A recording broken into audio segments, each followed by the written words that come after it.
আমার 10 বছর ধরে পরিচয়, ওনার সাথে আমি কাজ করি, হ্যাঁ, গানের কাজ করেছি এবং রিলসের কাজও করেছি। কিন্তু সেক্ষেত্রে আমি বলি যে আসলে মিথিলার ব্যাপারটা আর আমাদের হিরো আলম ভাইয়ার ব্যাপারটা আমি তেমন কিছু বলবো না। আমি চাই যে হিরো আলম ভাইয়াকে উনি যেন ক্ষমা করে দিয়ে ওনারা একসাথে মিলে যান, কারণ অনেকে অনেক কথা বলছে, আমি আর চাই না অনেক দূর যেতে। ঠিক আছে, 10 বছর সম্পর্ক, তাতে আজকে সে জেলে, আপনি কি কষ্টে আছেন না? হ্যাঁ, আমি ওনার জন্য কষ্ট পাচ্ছি এই জন্য যে ওনার একটা ফ্যামিলি আছে, ওনার একটা ফ্যামিলি আছে, ওনার 3টা বাচ্চা আছে। তো এদের মুখের দিকে তাকাই আমি বলবো যে মিথিলা আপুকে যে আপনি ওনার সাথে আপোষা হন। আচ্ছা, সবাই বলে হিরো আলমের সঙ্গে কাজ করলে একটা অফার দেয় সে, তো 10 বছর কাজ করছেন, কতবার অফার দিয়েছে?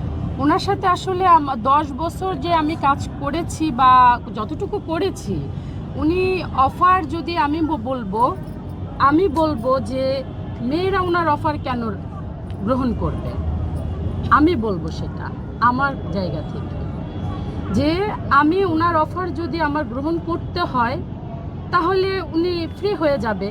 ওনার সাথে আমি অফার গ্রহণ করলাম না, আমি ফ্রি হতেও পারলাম না। আপনাকে দিয়েছে নাকি সেটা? নো, দেন। আমাকে সে এ ধরনের কোনো অফার দেয় নাই, বলতে ওনার সাথে আমাদের এমনি গুড রিলেশন, তাছাড়া কোনো খারাপ কোনো সম্পর্ক নেই, বা কখনো আমাকে এরকম প্রপোজাল দেয়ও নাই। ঠিক আছে, এখন অন্য অন্য মেয়েদের সাথে হয়তো বা দিতে পারে বা দিচ্ছে, আমি জানি না, সেটা আমরা সোশ্যাল মিডিয়ায় যেটা দেখতেছি সেটাই শুনতেছি, বাট এতটুকু, আর কিছু বলতে পারবো আচ্ছা, না। এই যে স্বপন ভাইয়ের আর সঙ্গে কেন আসছেন সেটা, আর কাজ করবেন নাকি সেটা নিয়ে একটু বলুন। আমাদের এখন বলবো যে আমাদের হিরো আলম ভাইয়া জেলে, এখন হচ্ছে আমাদের হিরো স্বপন ভাইয়া। ঠিক আছে, আমি চাই যে তার জায়গাটা উনি যেন নিয়ে নিতে পারে, কিন্তু না, ক্যারেক্টার না। ঠিক আছে, জায়গাটা আমি মনে করি যে উনি যেন সেই জায়গাটা ধরে অনেক দূর, অনেক অনেক উপর লেভেলে উনি যেন যেতে পারে। ওনাকে যেমন হিরো আলম ভাইয়াকে সারা বাংলাদেশের মানুষ বলেন বা বাহিরের মানুষ বলেন, যারা যত চিনে, আমাদের হিরো আলম ভাইয়া এবং আমাদেরকে যেন সবাই এইভাবে চিনে। আমি ওইটাই বলবো। আমাদের হিরো স্বপন ভাইয়ার সাথে ইনশাল্লাহ কাজ করতেছি, আরও আমরা সামনে কাজ করব, আপনারা দেখতে পাবেন। কিন্তু আমি চাই যে ওনার ক্যারেক্টারটা হয়তো ভিন্ন টাইপের আর আমাদের ক্যারেক্টারটা হবে অন্য টাইপের। ঠিক আছে, দুইটা দুই রকম ক্যারেক্টার, তো আপনারা দেখতেই পাবেন।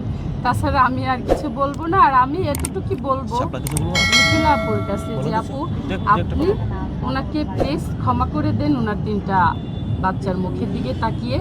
আসলে আপনাদের বিষয়টা নিয়ে আমি তেমন কিছু বলতে চাই না, তো যেহেতু উনি এখন অসহায় হয়ে গেছে, ওনার যে 30টা নায়িকা, ওনার সাথে কিন্তু আজকে কেউ নেই। ঠিক আছে, ওনার 30টা মিনিটের জন্য ওনার পাশে থাকার মতো কথা বলার জন্য সেটাও আমরা দেখছি না। তাই আজকে আমাদের হিরো স্বপন ভাইয়া ওনার জন্য আজকে এইটা আয়োজন করেছে। তা যাই হোক, আমি বলবো যে আপনারা মিটমাট করে ফেলেন। আচ্ছা, স্বপন ভাই, এই যে শিশু বাচ্চা, এটা